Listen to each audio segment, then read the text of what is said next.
park girl. He's stuck in a trailer park world. Why doesn't he ditch that girl? 'Cause I love my trailer park girl.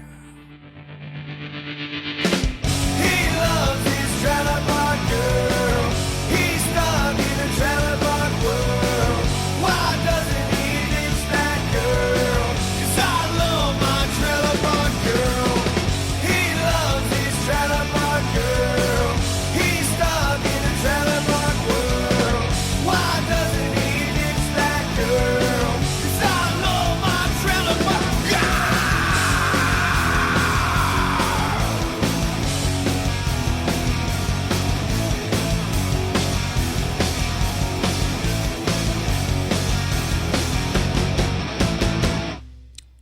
That was Mike Brindisi and the New York Rock with Trailer Park Girl off of their first album, Counting Pennies. And you are listening to Live from Studio B. I am your host, Jonathan Hochberg, and I am here in the studio with Mike Brindisi himself. Hey, Mike. How you doing, John? I'm very well, thanks. How are you? Very well. This Excellent. is awesome. I'm glad you're here. So we're going to... Actually, that, as I said, that album was under the name Mike Brindisi and the New York Rock. We'll talk about that, the change to that in a few minutes. But I think why don't we just get started with some music, and then we'll start talking. We can do that. All right. And so Mike plays with this band, the New York Rock, but he had a solo career before that, and has actually quite the career as a performer beyond even the music scene, and we'll get a chance to chat about that in a minute. But right now, we're going to listen to Mike Brindisi live from Studio B here on WRFI. All right. Here's the song that kind of started it all for me as a solo performer before I got with the band. This song's called Crawl off of the first album, Counting Pennies.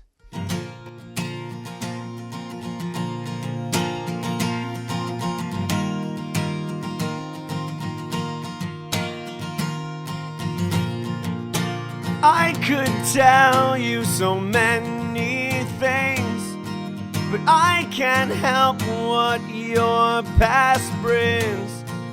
Try to believe you were yourself.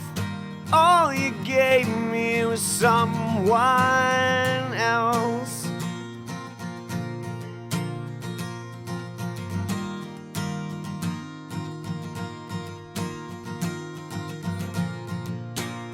Tell me how this got turned on me, when you're the one who had set me free. After I stayed and stuck around, the day you drove us into the ground. If I could crawl inside your head and rearrange your thoughts, I would. 'Cause I don't know what makes you feel good.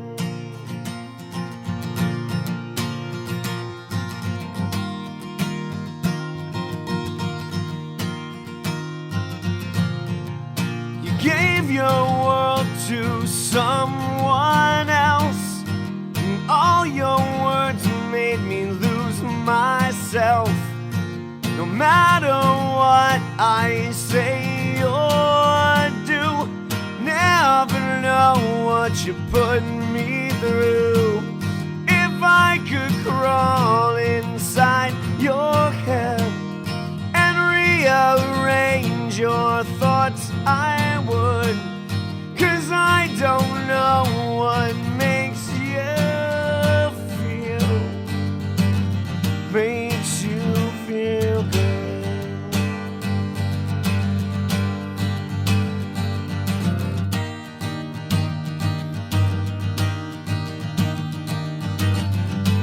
Spun around, living in a perfect world. And then he came around, you let him take my girl. Now we turn around, and you're gone.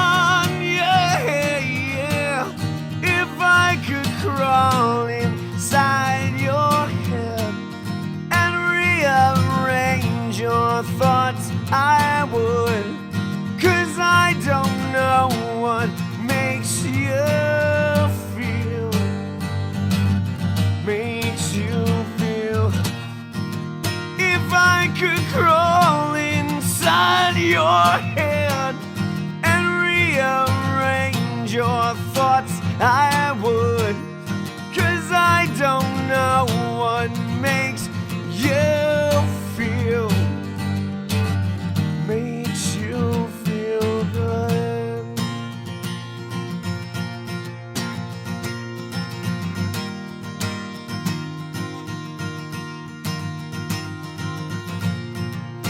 I should tell you.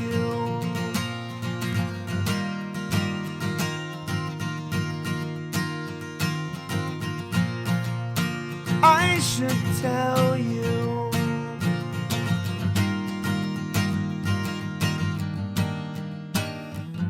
Goodbye.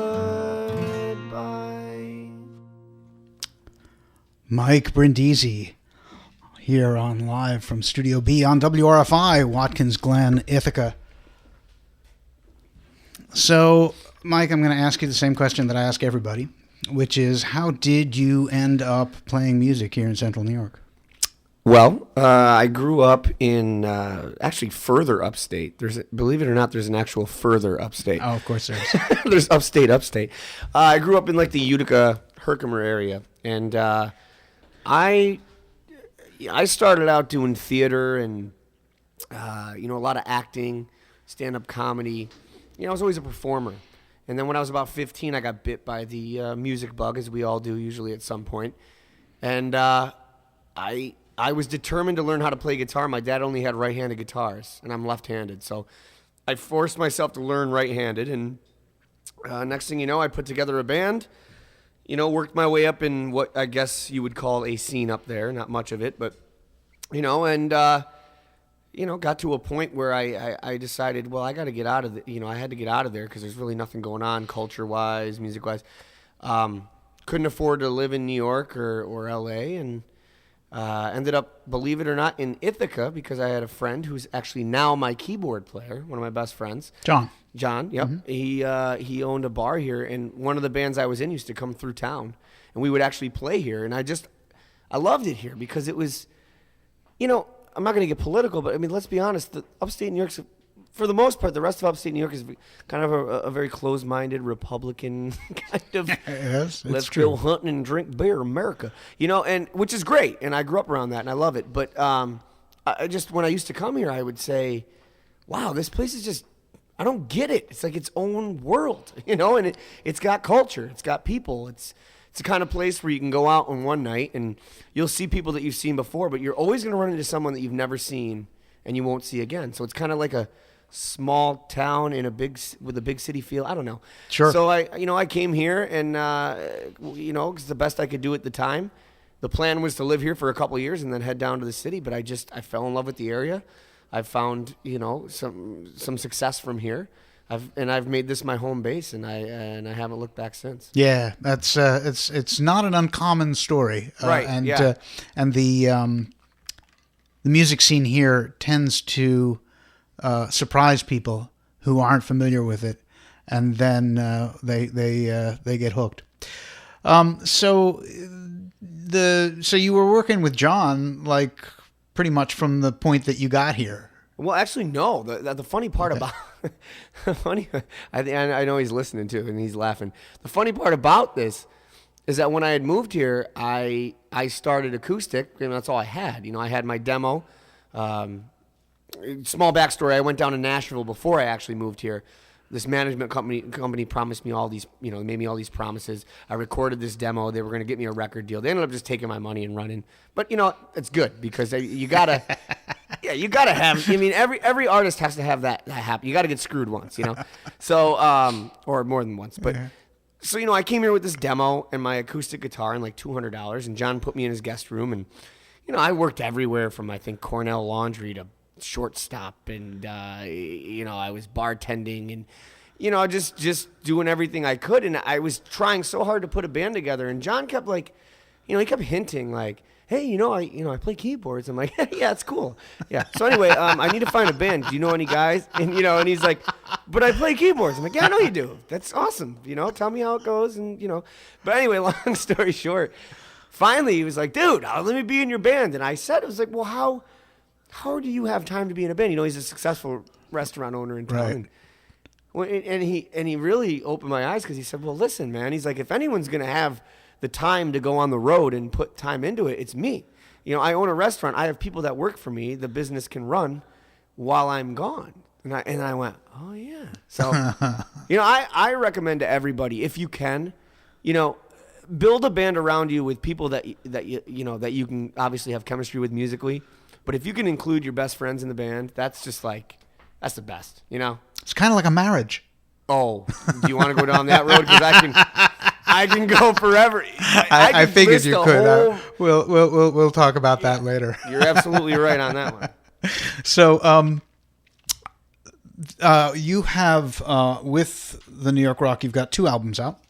Uh-huh. The first being the one that we just played the track off of, called Counting Pennies. That came out, I guess, like 2009. I was going to say 2008. Yeah. And then Taste, which came out last year. Yes. Right. Which 13, right? Yeah. Yes, which is, I know 14's almost over, but it's still 14. It's crazy. And that was actually an EP. Yes. Okay. And just for the record, both of those are available on iTunes and on Amazon. Once again, it was under the name Mike Brindisi and the New York Rock. Right. Now, how'd you get these albums produced? Well, the first one, you know, we obviously said, okay, these were all my songs. You know, I brought them to the guys and said, here are my songs. We need to record them. So we, you know, at the time, you know, we're just starting out, and like any band, you don't have a much of a budget, and so we said, all right, let's, you know, I know this guy and I know this guy, and we tried to cut corners, which I recommend to any band. If you're gonna do it, don't cut corners, because you're just cutting. You're shooting yourself in the foot, basically. You know, it's a get what you pay for thing. So, sure. You know, we tried to cut corners, and we did some tracking here and some tracking there, and then the mixing here, and the, you know, and ended up being, by the time we brought it to Perry Ellis at Pyramid, who basically saved it, because where we had started, I'm not going to mention any names, the institution we worked with at first was not, let's just say, just wasn't ready to produce a full album. And, you know, from a technical standpoint, it was all over the place, and technically it was a mess. So, you know, we brought it to Alex, and he said, all right, look, you know, for this fee, I'm gonna fix it for you. Mm-hmm. So ironically, we wanted to cut corners and save money, and we ended up spending way more money than we wanted to. But we got Counting Pennies, right. And that's kind of what got the ball rolling.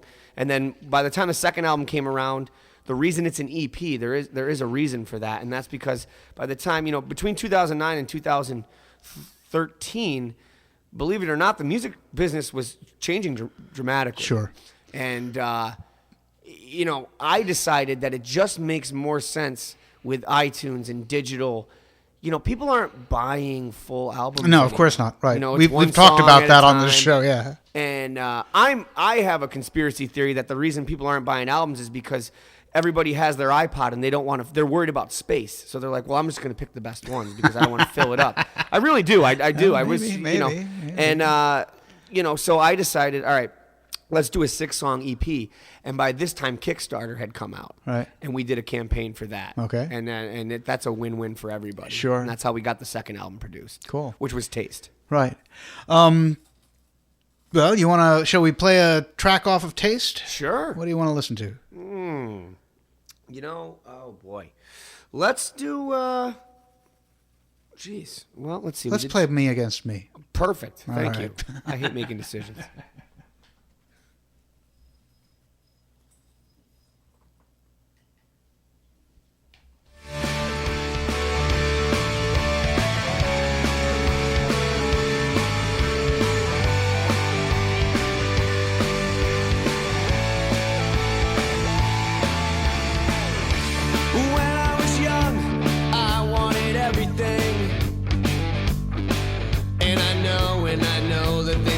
That I was insane.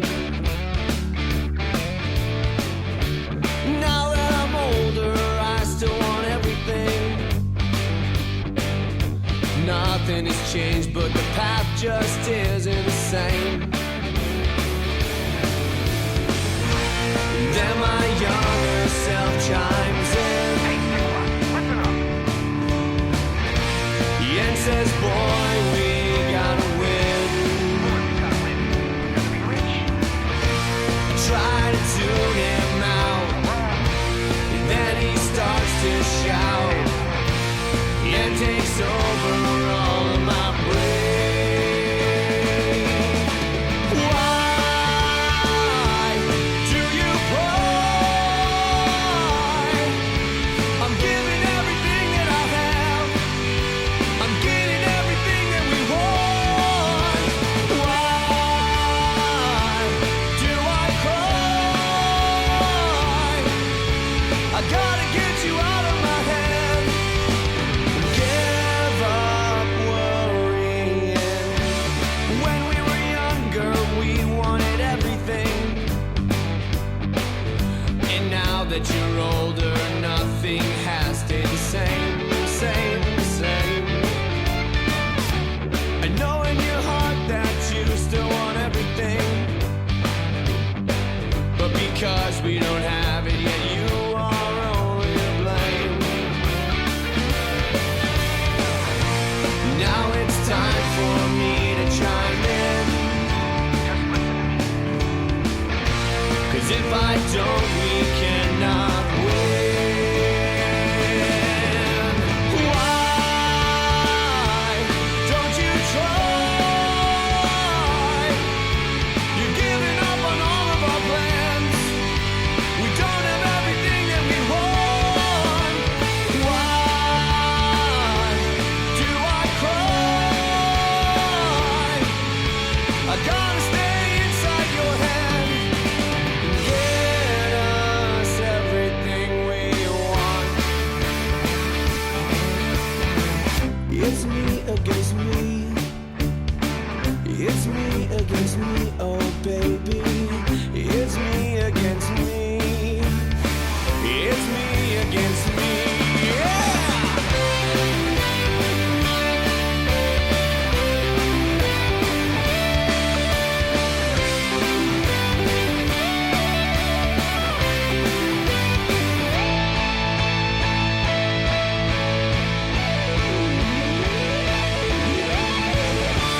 This one goes out to the girls that write love on their arms.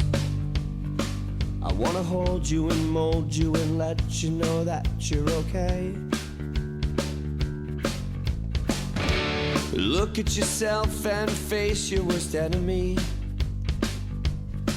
'Cause it's you against you and it's me against me every day. Why do you cry? You gotta get out of your head and get everything that you want. Why don't we try to love all that we have? 'Cause we have everything we want.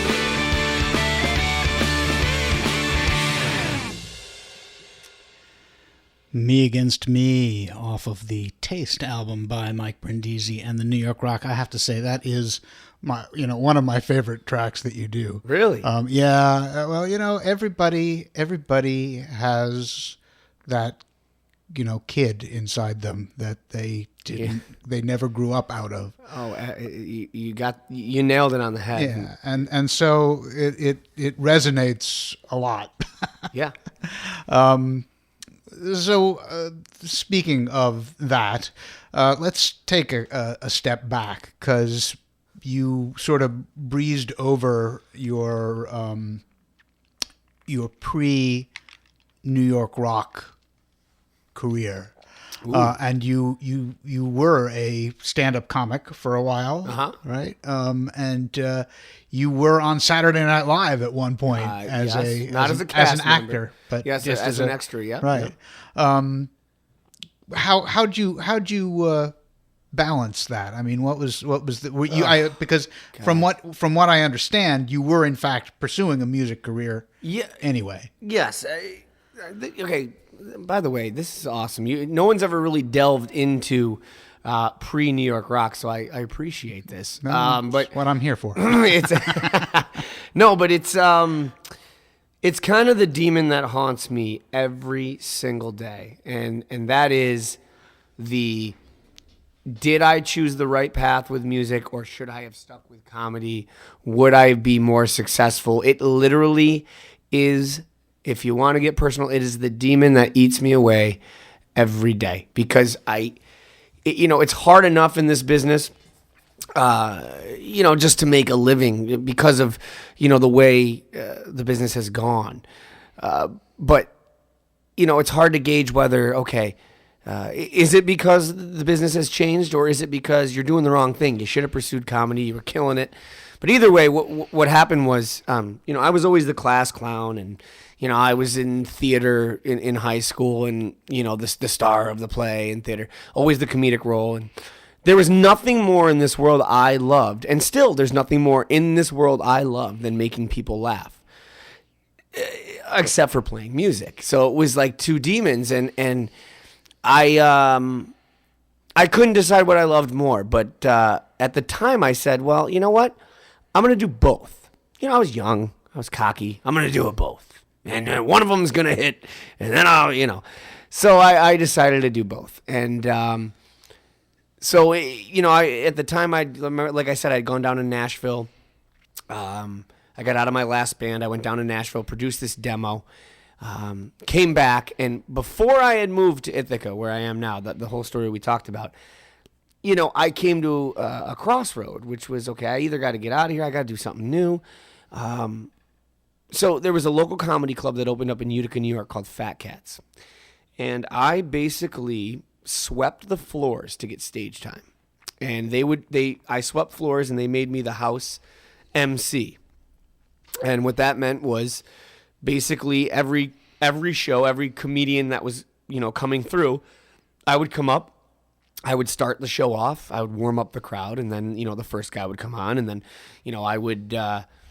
I would go and basically, after the first guy, do some more, make 5-10 minutes, and then another guy would come. And I did that for so long, and I would record myself.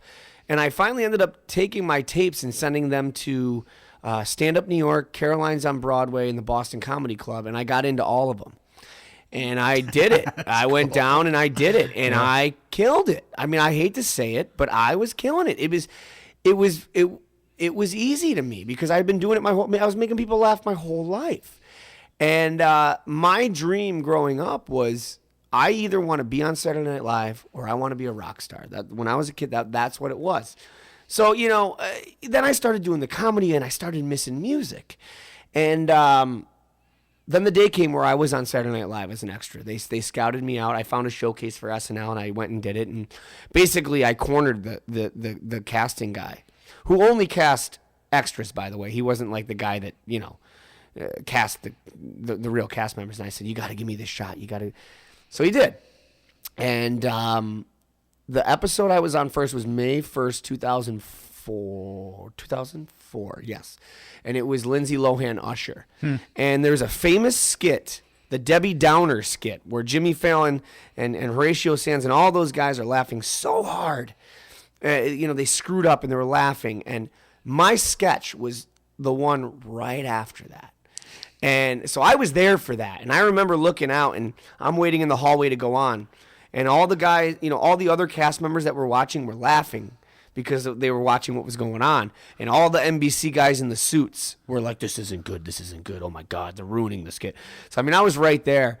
And I want to say long story short, but that's impossible at this point because it's just a long story. It's quite all right. But it's a great story that I never get to tell. So I remember that night, you rehearse quite a bit for SNL.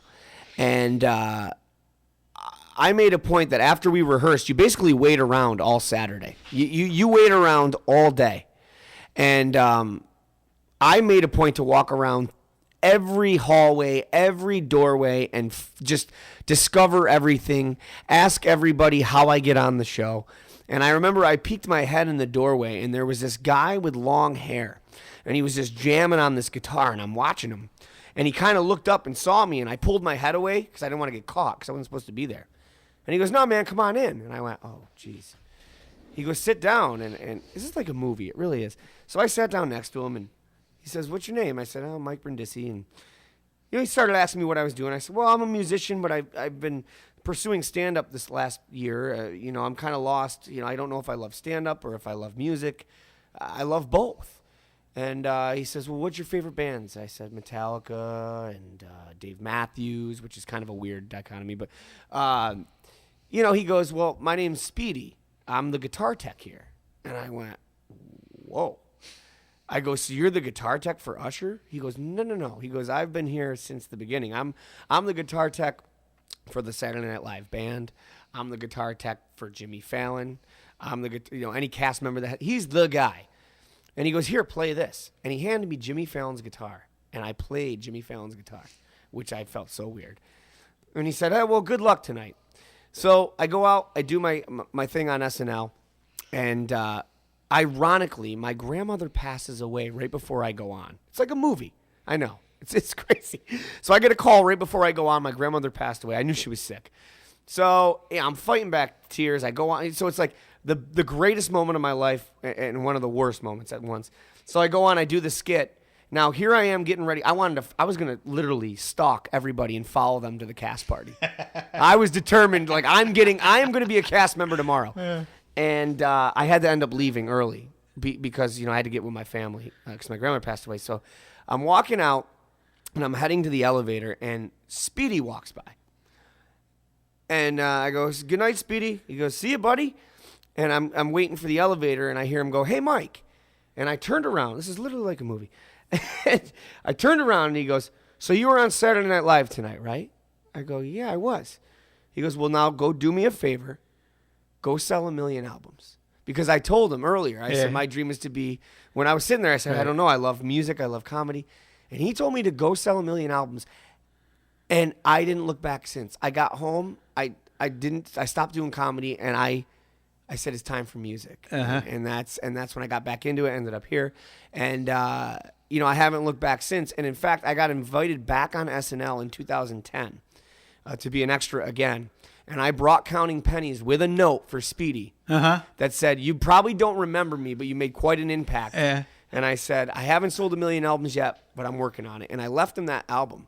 I haven't heard from him, but I hope he got it. So, sure. So, yeah, I mean, that was a very long-winded answer, but how did I balance it? I really didn't. I didn't know what to do. I finally got to a point where I said, you know what? I've got to pick one or the other. And I've just got to go with it because I'm spreading myself too thin. I got to give 100% to one, and then God willing, I get my foot in the door on a national level, I can cross over and do both. And that's kind of where I'm at. And you've been listening to Mike Brindisi here on WRFI, Watkins Glen, Ithaca. This is live from Studio B. I am your host, Jonathan Hochberg, and we are with Mike Brindisi here, and he is talking to us and going to play some more music, I hope. Sure. All right. Let's have another tune then. All right. Well, I'm sitting here deciding what do I play? I think I guess what's fitting here is if I played Taste, because I wrote this song. It's the title track off our second album, our EP, and I wrote this about having a taste of success, which we just talked about, and literally the second time I was on Saturday Night Live, I had to leave. The second time I left, I drove back and I was working at a local bar here in town, and I'm waiting on college kids who are vomiting on the bar, and I'm like, I was just on Saturday Night Live this morning, because it was a remote. It wasn't a live one. It was just a remote that I got cast in. And I said, what the hell is going on here? Like, this is not, something ain't right. So this is about having a taste of success and wanting it more. It's called Taste. There are faces in the grass, and I'm happy where I'm at. But I know I'd be alright if there's more of you tonight.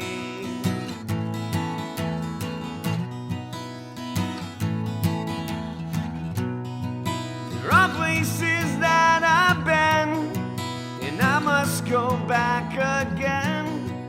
If I don't get that tonight, well, I'll never be alright. It won't go away. It won't go away. It won't go away. It won't go. And it's back to the grind again. So what? So what? Now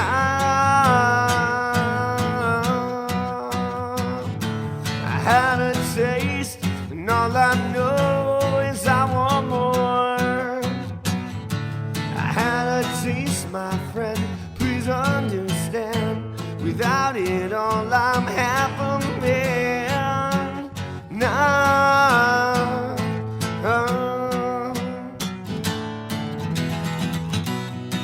There are faces in the grass, and there's more of you at last. But I just found out tonight I'll never be alright. It won't go away. It won't go away. It won't go away. It won't go. He's back to the grind again. So what? So what? I can't do this all over again. So what? So what? Now I had a taste, and all I know is I want more. I had a taste, my friend, please understand. Without it all, I'm half a man now. I had a taste, had a taste, had a taste, and now I want more taste. Had a taste, had a taste, and now I had a taste, had a taste, had a taste. Now I want more taste. Had a taste, had a taste. Wow! Mike Brindisi here live from Studio B on WRFI. So,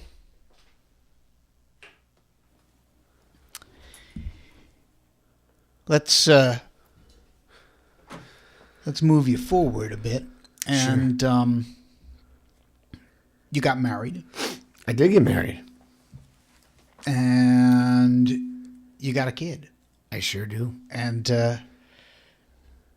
so that's a heavy transition to make. How do you balance that one?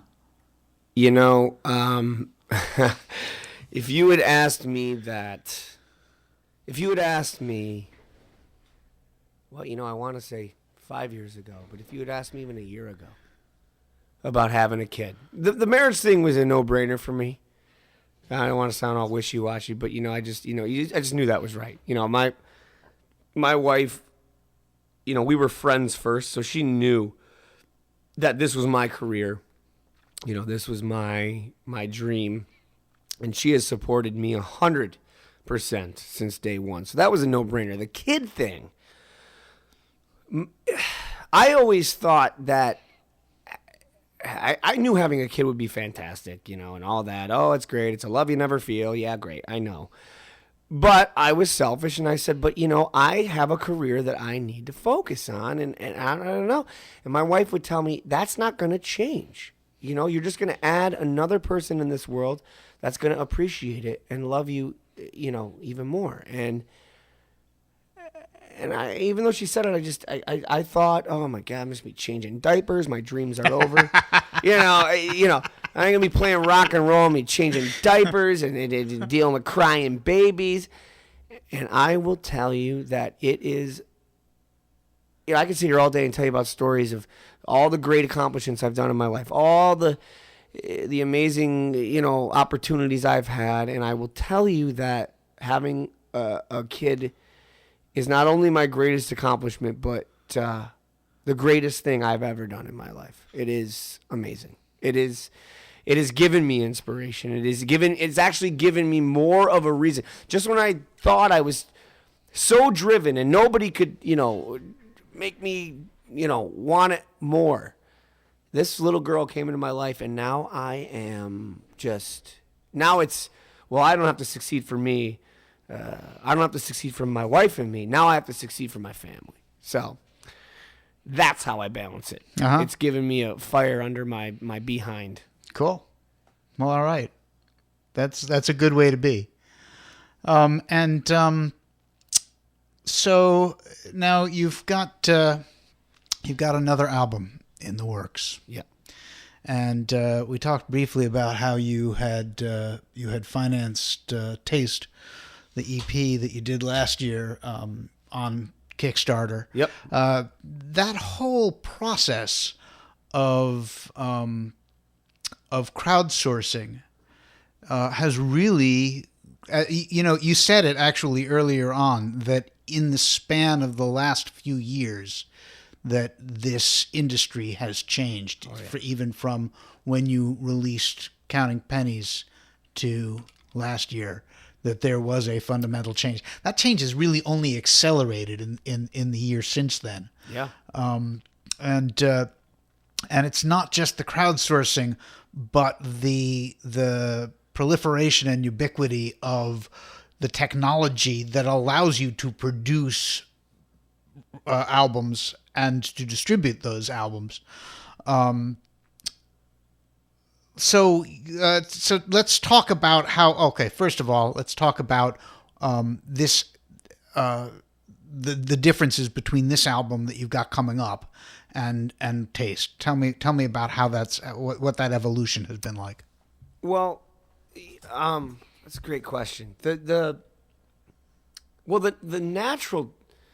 natural difference is, like any artist, you grow with your music, and I don't care who you are. You listen to early Bon Jovi to late Bon Jovi. You listen to early Elton John to late. It doesn't even matter what genre. You become a better songwriter every year, and through life experience, you have more to write about. So there's that. Mm-hmm. But as far as the technical side, we finally, the band that I have now, because we've we've whipped through drummers. We're like on our 6th drummer. I think we're on our 3rd guitar player, our 2nd bass player. But the lineup we have now is really fun. Thank you. It really is. These are my guys. Yeah. These are the guys I've been waiting for. Uh-huh. And so there is a chemistry and a sound that was not there before. Right. And what you're going to see, or what you're going to hear, not see, what you're going to hear with this album is not only you're going to hear our sound, not only are you going to hear the chemistry, you're also going to hear, basically, it's, I don't know how to explain it other than you build a chemistry, you build a sound, and we have finally found it. Mm-hmm. And that's what you're going to hear on this record. And by the way, in the production, we found a studio in Utica, New York, right. Believe it or not, of all places. Sure. It is a multi-million-dollar studio. It is a gem. It is called Big Blue North. And for any band listening to me, please check it out. I have recorded in Nashville. I've recorded in New York City. I've recorded around here. It is the greatest studio I have ever been in my life. And we went up and we did a test track because we're doing a Kickstarter campaign for this new record. In the meantime, we've been shopping studios. We want to do it right this time. Sure. And a buddy of mine who I was in a band with growing up back near my hometown in Utica said, "You got to come check this studio out." Basically, this guy from LA came out, threw all this money into the studio, built a gem. It has no business being in Utica. You know, the guy's like, I don't have the talent or the people to support this, but I have it. All right. So he's excited to have out of town artists. And we did a test run on one track. We already recorded one track for the new album. It's the best sounding track we've ever recorded yet. And a lot of that has to do with the production, you know, the quality of the studio, but also the producer we worked with. He finally, you know, he pulled me aside and he said, the one thing that's missing on both your records is that your vocals and the band even, it doesn't convey how you guys sound live. You guys are Right. so amazing live, Sure. so high energy, and you don't get that on these records. And that is because not because, you know, the studios we recorded with were bad. We recorded with some amazing people. It was just we didn't know, you know, how the process worked, what was the right thing to say. You know, we didn't know how to say what we really wanted. We wanted to cut corners with money. So to sum it up here, the difference between this record is our chemistry, our sound. We're tighter than ever. Our sound is better than ever. You know, it's more of a Kings of Leon, Foo Fighters, Pearl Jam sound, which is what I've been aiming for. And you know, it's also it's going to be done in an amazing place. So I'm excited more than I've ever been because, you know, I listen to these songs and of course I like them. I wrote them. They're part of me and part of the band. But, you know, there were different members and we were cutting corners and, you know, we worked with people that didn't care as much as we cared about the record. And now we're going to a place that they care just as much as us. And I mean, it's just going to be, it's a rock record. It's a rock record, man. Sure. It's going to be great. Yeah, sounds like it. You are listening to Mike Brindisi here live from Studio B on WRFI. I'm your host, Jonathan Hochberg. So let's get a little deeper into that. Because this is something that I've always, well, I've had my own Kickstarter campaigns and Yes. I've supported many Kickstarter campaigns, and the process is a somewhat terrifying one. That's a great. Anybody that's done Kickstarter is laughing right now because it is terrifying. It is. Yeah, because you, I mean, it's an all or nothing thing. That's it. And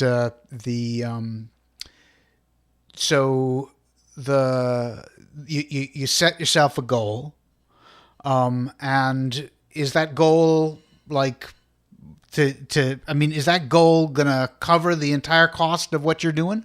Yeah. I mean, I would recommend to anybody doing Kickstarter. You've done it, you know. Yeah.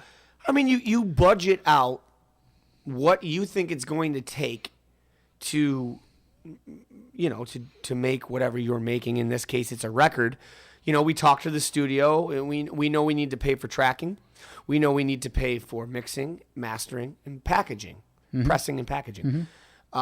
So we kind of, you know, budgeted it out and said, okay, we need this X amount, but we should go for a little bit more for cushioning. Because we don't want to get right down to the penny. That's what we did last time. But it's a gamble. But it is a gamble because You have to raise it all. Exactly. Right. You got it. And that's the thing with Kickstarter. It's, you know, people pledge. Right.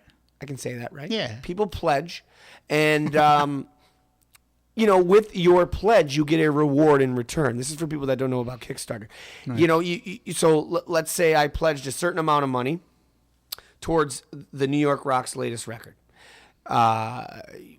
For this amount, I'm going to get an autographed CD. For the next amount, I'm going to get a T-shirt and a CD. For the next amount, and it gets crazy. So you got to plan all of that out. Yeah, first of all, you can create your own rewards. You know, we have Sure. one is you can have brunch with a free brunch at the Ale House with the band before the private listening party, which you're invited to. So it's a win-win. Yeah. But like you said, the scary part is if we don't raise our full goal, right. the Kickstarter's a flop, and Right. nobody gets charged what they pledged. Right.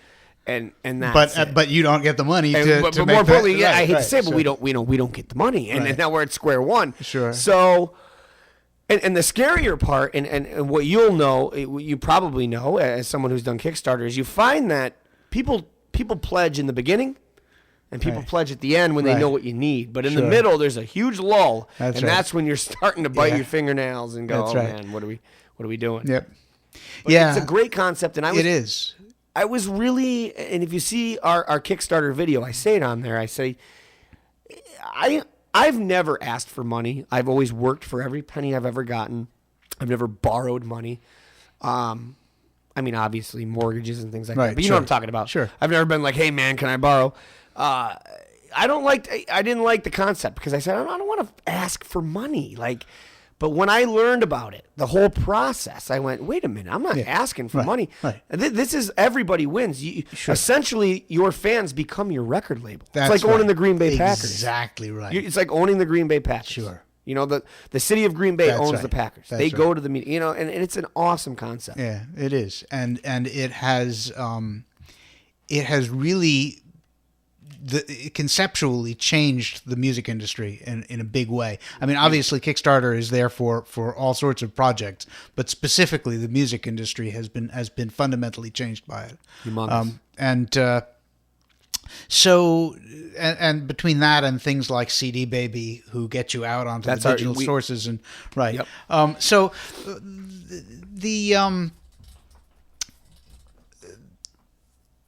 So you've got a Kickstarter running now. When does it end? Oh, funny you should ask. This, and by the way, we did not book this interview to promote our Kickstarter. This was booked a long time ago. Yeah. It actually lined up. We have 3 days to go. Oh, my. And we're about 60-something, like you said, I'm sweating over here. We're about 60-something, I think like 62% funded. So we have 3 days to go, and we need to hit 100%. So you can go to Kickstarter.com and search the New York Rock, or go to the NewYorkRock.com, and there's a And link. just check it out. Yeah, check it out.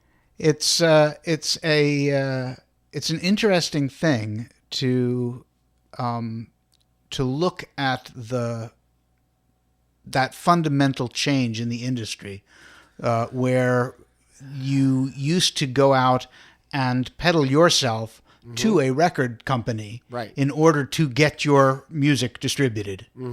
And now the means of distribution are basically in anybody's hands. And that's a double-edged sword, because you can be distributed and you can go wherever and nobody knows where it stops. Yeah, exactly. Everybody on the planet has your recording. And you know, again, that can be a good thing or a bad thing. Right. Now, okay, here's something else that let's switch gears for just a second. And I am speaking with Mike Brindisi of the New York Rock here live from Studio B on WRFI. And so I've heard this said over and over again, is that in the music business today, in order to make money, first of all, you've got to be out there making music, performing all the time.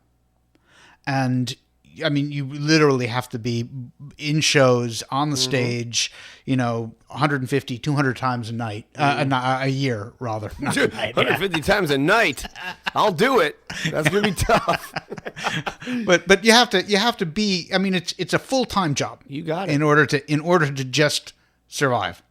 And then the other thing is that with that double-edged ubiquity of music distribution and self funded labeling and all of the rest of that, the only real way to make money is not through selling your music, but rather through selling your live performance and selling the merchandise. You're on it. And one of the things, well, I mean, I've talked to a million people about this. And but the thing is that and the reason why I brought this up is because you guys seem to have the merchandise thing down super solid. I'd like to think so. Yeah, I mean, there are a couple of bands who have come through here who have, the complete array of the shirts and the koozies and the glasses and the slick stickers and just everything that will promote your brand, as it were. Do you handle all of that yourself? Yeah. As to touch on what you're saying, it's a do-it-yourself business. So, we right now we are our manager, we're our booking agent, we're our merchandise. We do have CD Baby for our distribution and iTunes and all that. But yeah, we handle all of that. And again, to touch on what you were talking about, you nailed it on the head. Back in the day, buying an album, if you remember, well, I say back in the day for me, you buy a CD for $15 or whatever it was, and the record label would get $14.40 of it, Right. and the band would get about 60 cents per album sold. But, with that, they were getting massive exposure. Sure. Massive exposure. Well, with the technology change, what happened was now people aren't buying albums. So these labels are going, well, why? And it makes sense. I see it from an artist standpoint and from a label standpoint. Why is John, why are you going to dump, let's say you had $1 million to dump into me or my band, right? Why would you do that knowing that there's no guarantee you're going to make that back? Because, an album is not a piece of merchandise anymore. It's a calling card. It's right. Yeah. So what the labels are saying is, okay, that's why they're signing fewer and fewer acts. They're saying, well, we'll sign you, but they're doing what's called a 360 deal, which a lot of old school managers in the business do not like anymore. Or not anymore. They never liked. Which is, okay, we'll sign you, but we're going to get all of your merchandise sales on the road, and we're going to get a cut of your ticket sales. Which back in the day, that's insane. all the band had, because That's right. the labels were taking the album profit. Sure. So I get both sides of it. It sucks as an artist, but it makes sense from a business standpoint. So with that being said, you got to roll with the punches. You can be mad all you want. There's so many nights where I'm like, this is stupid. Why is it like this? The music business sucks. And I can get mad all I want, but it is what it is. And you either got to conform or you lay down and die. You take it for what it is. Right. Yeah. And so what I've done is we're not signed to a label, so we not only get our album sales, we get our merchandise sales, our ticket sales. And I'd like to think we do well. We do T-shirts and hats and koozies and winter hats and you've got them out at every them out. and you which you can get at promote them and thenewyorkrock.com. By the way. sure. And shameless plug. But you have to, the way the business is now, it's a do-it-yourself business, which is fantastic. Right. But it also means it's a pay-for-yourself business, which is why Kickstarter is fantastic. Right. So it's a love-hate for me because, like you said, it's a double-edged sword. Because back in the day, if you wanted to play in Florida, okay, I don't know why I picked Florida, but let's just say Florida. You wanted to play in Florida, okay, you had to send a physical press kit down to this club in Florida, right? And they had to book you through the phone or whatever, and you would go, and the only way people in Florida would have heard of you is either you're getting radio play in Florida or you are touring down to Florida, right? Right. So now what's great about that is people can find you on YouTube. People can find you on Spotify, Absolutely. right?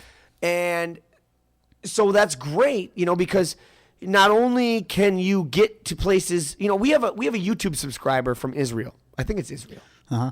Well, let's just say it's Israel. It's some foreign country that I would never, ever have toured to in my life. And he says, you're going to be a household name. I'm the biggest fan in the world. Now, without YouTube, without Spotify and iTunes, this guy would never know who I am. Sure. However, the flip side of that is we're not making any, you're not making any money because nobody's buying albums.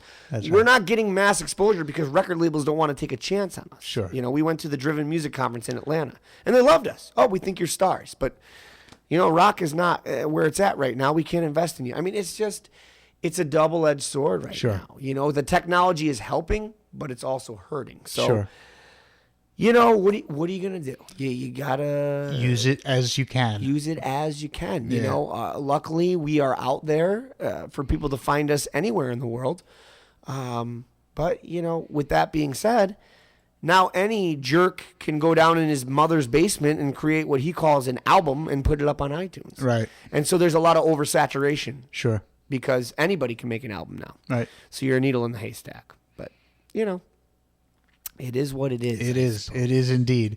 But you have shined as a needle in that haystack. Thank you. In as much as you are getting some pretty interesting things going on in your career. Yes. Very. And so that segues into this tune Pacifier. Oh, yeah. That you have recorded. And is actually out as a single now on iTunes. It's out as a single on iTunes, yep. But before we get to that, I want you to play me another live song. Sure. Because this is live from Studio B. Yeah. You are listening to Live from Studio B here with Mike Brindisi. And I am your host, Jonathan Hochberg. And you are listening to WRFI 88.1 in Ithaca, 91.9 in Watkins Glen, and streaming worldwide at WRFI.org. Don't forget that we did just finish our fall fundraising marathon, and for those of you who have pledged your support during that last week, we give you a very heartfelt thank you. And you can still pledge your support at WRFI.org. If you did so during the marathon, please remember to send in your check or fulfill your pledge online. At WRFI.org, there is a big red donate button that takes you to our charity donation affiliate, and you can conveniently pay by credit card there. And the prizes and T-shirts that we promised are in the process of going out. But do please remember to send in your pledge. And so without further ado, I am going to turn it over to Mike in Studio B, and he's going to play some music for us. What do you think, John? Should I do Show You? Or should we play that off the album and do something different? I can't decide. Oh, I think Show You is a fine idea. All right. This is actually it's my favorite song I've ever written. This is the best interview I've ever done, by the way. Thank you. And since we're getting deep, I mean, this is a song about my struggle with my faith in a God, because I don't know what I believe. Part of me believes there's an afterlife. Part of me believes your eyes shut and that's it. It's something we all think about at one time. And I used to be religious growing up when I was a kid. I was Catholic. And I started wondering, why am I afraid of death? And I realized it's because in the Catholic religion, they say, well, you better be a good boy or you're going to rot in hell with flames around you and people with horns on their head. And then I went, oh, that's why I'm afraid of death. So this song is basically about my wavering. I want to believe there's a God, but I'm asking him to show me that he's real. And then this is the God, whoever this God is, talking back saying, I am showing you signs. You're just looking for the big flash in the sky, but that's not it. It's good. It's a cool concept. It's my favorite song I've written. It's called Show You.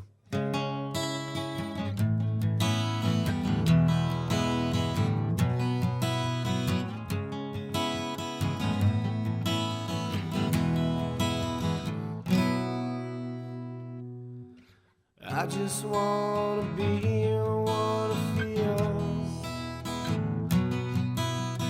I don't want to be the one to question if it's real. Spend my life believing it's one way. Things have happened since then, and now I am not the same. And I look to you, say, let me show you.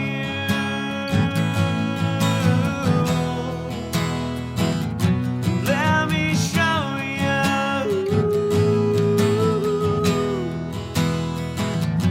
how to show you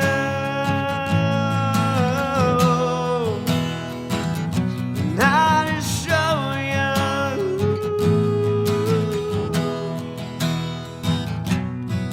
Now here I am, I'm the one who feels. I will never be the one to question if it's real. spend my life believing it's one way.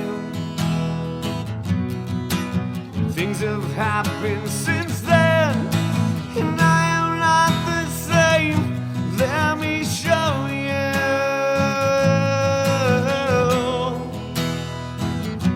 Let me show you. And I just show you.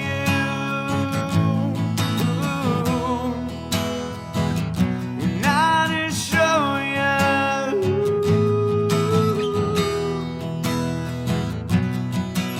You don't wanna feel this way, and I don't wanna be to blame. You don't wanna live this way, and you don't wanna die. Let me show you.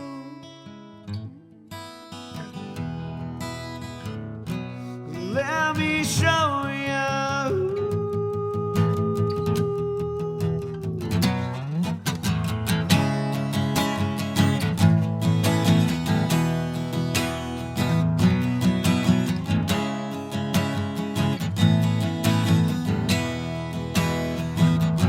Let me show you.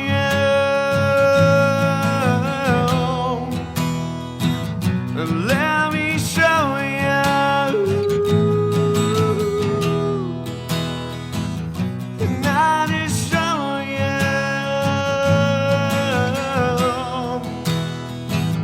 And I just show you. Whoa.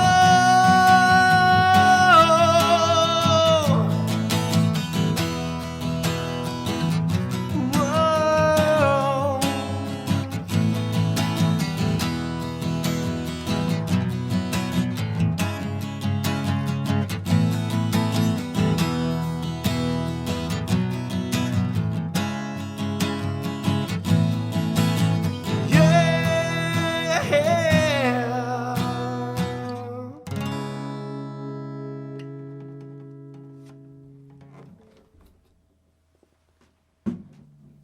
Mike Brindisi. So now we're gonna get to the present now, so let's see. You just finished a really big summer of touring, and part of that took you out to this place. That's a great way to put it. Yeah. This place. You describe it a lot better than I do, so I'm going to go ahead and let you do that. Why don't you go ahead and just give the whole story of how Past Fire came about? Well, I'm not one to talk much. No. Well, okay. So we got the lineup that we have now, which I told you was it's just phenomenal the way it happened. You know, we finally got the right guys and recorded taste. Decided, okay, the natural progression is you record your album, then you hit the road. This spring and summer, this past spring and summer, was just amazing. We did a date on the Warped Tour. We were invited by Kevin Lyman, like the guy that created the Warped Tour. You know, we didn't win a battle of the bands. Like, he invited us out. So we did a date on the Warped Tour in Hartford, Connecticut. We won the Central New York Battle of the Bands in Syracuse, New York, out of 64 bands. I'm forgetting other things, but another highlight. Well, you know, we did, Ithaca Festival. We did the Cortland Summer Music Series. You know, so we did some local stuff. We did some regional festivals. But then we went out to Mason City, Iowa. Why? Well, because what happened was, rewind a little bit, a couple filmmakers had come to me. This was after, so we released Counting Pennies, and then we released Taste. And then these guys had come to me and said, hey, we're local filmmakers here in Ithaca. We're filming this documentary. It's a movie. It's going to be on Netflix in 2015. It is about the culture of fireworks in the world. And, in my mind, I'm thinking, so you're videotaping a bunch of rednecks letting off, bottle rockets in their backyard? They're like, no.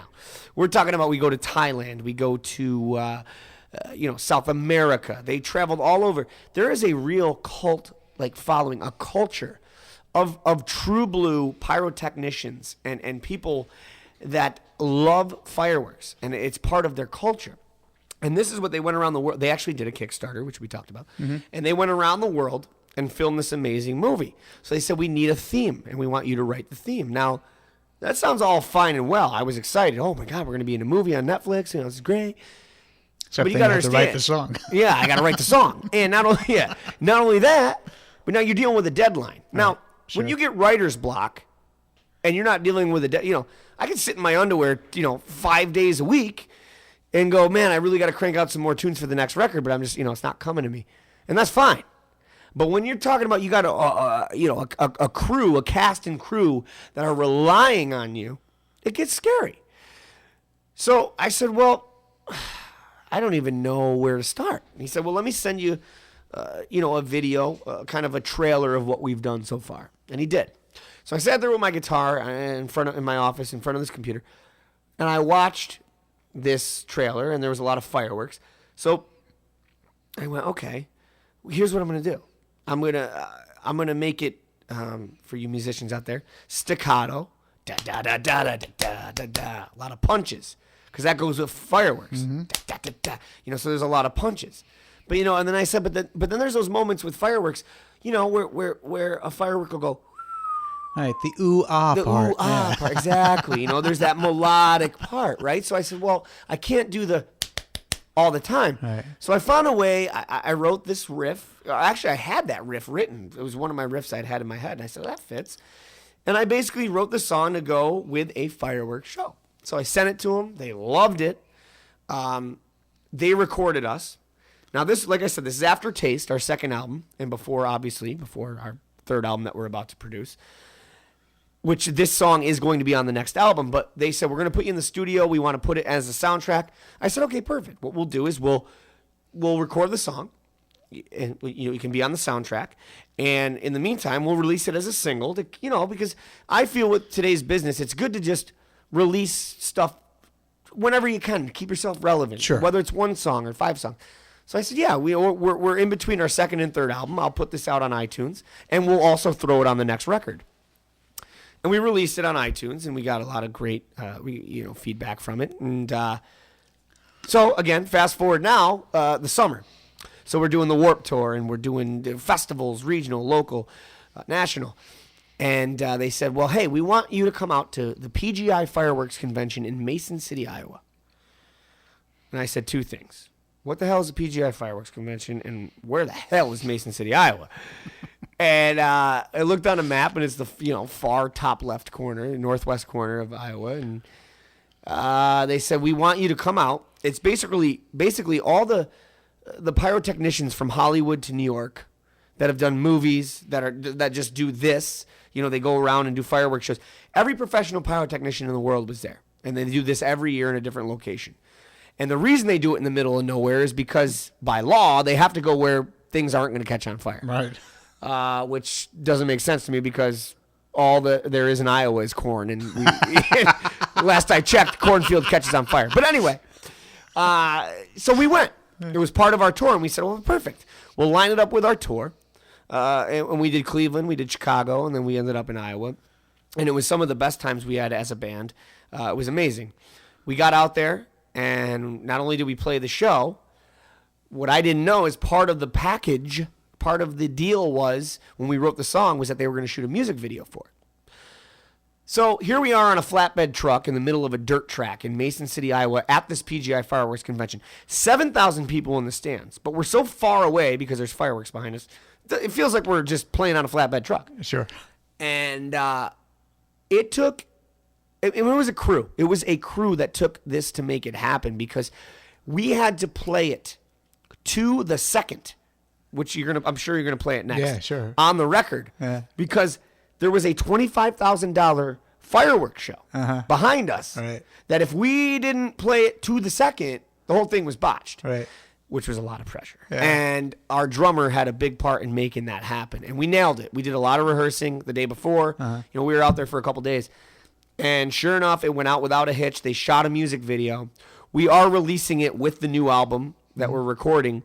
But also part of our Kickstarter campaign is that you get a free download of that music video before anybody else. Sure. It is amazing. These guys said... I've seen bits of it in the trailer. Yeah, right. It's spectacular. It's ridiculous. It's just stupid. It's It's obnoxious. over the top. And, part of it is that, they said that even, let's say Guns N' Roses, I'll throw that name out there, back in the day, they had millions of dollars. If they had come and said, I want that fireworks show, they would have said, no, we can't. It's illegal. Right. Because we were at this fireworks convention. Sure, you could so do it. basically, we said, of all the rock bands in the world, we may never break into mainstream national success like I dream, but one thing I can hang my hat on is that we had a bigger fireworks show than even the Rolling Stones or AC/DC have ever had. Sure. And it's amazing. Because it was done by professional pyrotechnicians. Yeah. In a place where it was allowed. I got to say, it made for some really amazing video. Thank you. It really did. All right. And actually, shout out to the Vaverka brothers, by the way. Absolutely. The name of the movie is Pass Fire. The Vaverka brothers are the directors. It's going to be an absolutely amazing movie. And you can find that trailer on YouTube if you search for Pass Fire. And I'm probably not giving them justice, but just look up Pass Fire on YouTube. You can actually find the movie, and the name of this song is fittingly Pass Fire. Right. Let's give it a spin. Need water.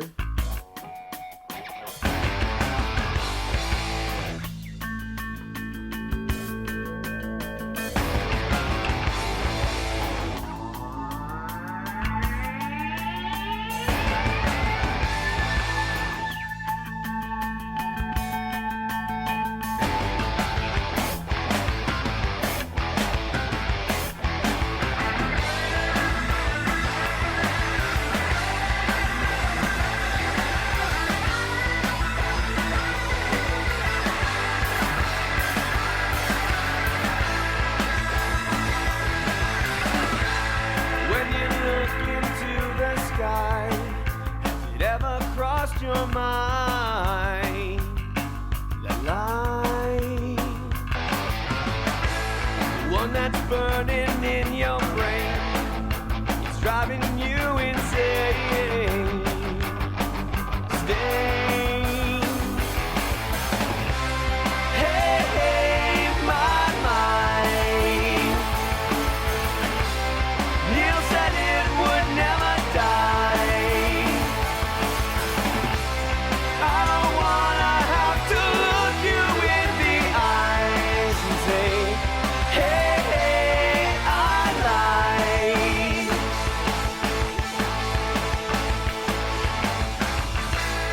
We can only let it hide, cannot let them decide. They try. We've gotta take it back now. We've gotta pass it on to you.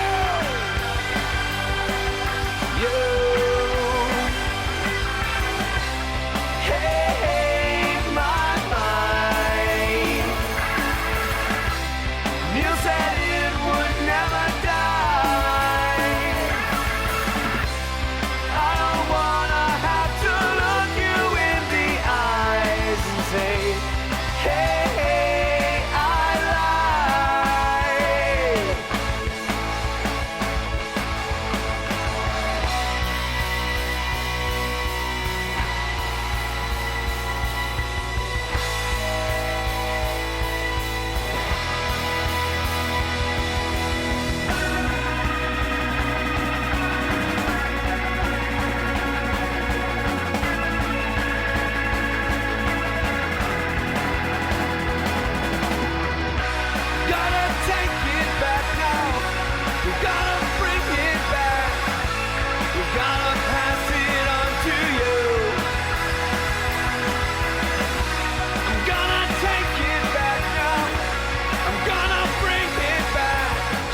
Pacifier, a single available from the New York Rock on iTunes, and written as part of the soundtrack for the upcoming Netflix movie of the same name. And I've got to say, I'm here with Mike Brindisi in live from Studio B here on WRFI. I have to say that, I mean, first off, it's just as a song, it's a kick-ass rock song. Thank you. I mean, it really is. But then, you listen to the words and you think about I've watched the trailer for this film, so I know a lot about the context. And the whole idea of perpetuating this culture through generational, transfer of the father teaches the son, this is how it's done, and there are apprenticeships, and the whole idea that culture is transmitted forward that way. And you weave in the whole thing with Neil Young saying, Yes. this is how music goes forward as well, is the kids learning from the parents. I can't believe I can't believe you figured that out. Oh, come on. It's because, well, I'll tell you why I figured that out, because that is a theme that I come back to here on this show a lot. The Ithaca music scene is very much a generational scene, Yes. where you have kids who grow up in it. You have kids, so to speak, who come to IC for the music program and get just pulled into the music scene here because it is so rich, because there are all of the support mechanisms to be able to grow into being a musician here. And so the theme of this song, Pacifier, is really very resonant to me on that level as well. Thank you. And it's really very cool. But you really ought to, I'm speaking to the audience now, ought to go out and take a look at the video, because it is an amazingly compelling piece of cinema. And just from the 7 minutes of this trailer, and the pyrotechnic performance that Mike alluded to is represented in part in this, and you'll get an idea of the scope of it. It's phenomenal. Thank you. So let's see. We've got a few minutes left. Yeah, I don't want to. I just want to touch base on what you just talked about, because it is important. Well, first of all, the video isn't released yet. It will be with the album. But if you do want to get a copy of it before, if you don't want to wait and you do want to see the music video, you can check out our Kickstarter campaign at Kickstarter.com. Look up the New York Rock. But to what you're talking about with Neil Young, I definitely wanted to mention this. So when they had said, can you write a song for this movie? It's fine. I wrote the music like I told you. But then I went, well, what am I going to write the lyrics about? Because what am I going to say? Like, there's fire in the sky. I don't have any emotional connection to fireworks. Right. Nothing against fireworks, but, right. Without it being That's cheesy. not what you do. Yeah, that's Right. not what I do. So what am I going to do? So I said, okay, well, I want to name it Pacifier because that's the name of the movie. And I asked him, what is Pacifier? And it was some technical term about, the charge between when it's lit to when the firework goes off. And I went, okay, that still doesn't help. And then I thought about it. And, it's kind of what we were talking about with the music business. Everybody's telling you rock is dead and, record labels are dead. And I went, no. Neil Young said, hey, my. Rock and roll will never die, right? And that's Neil freaking Young, okay? Right. He is rock and roll.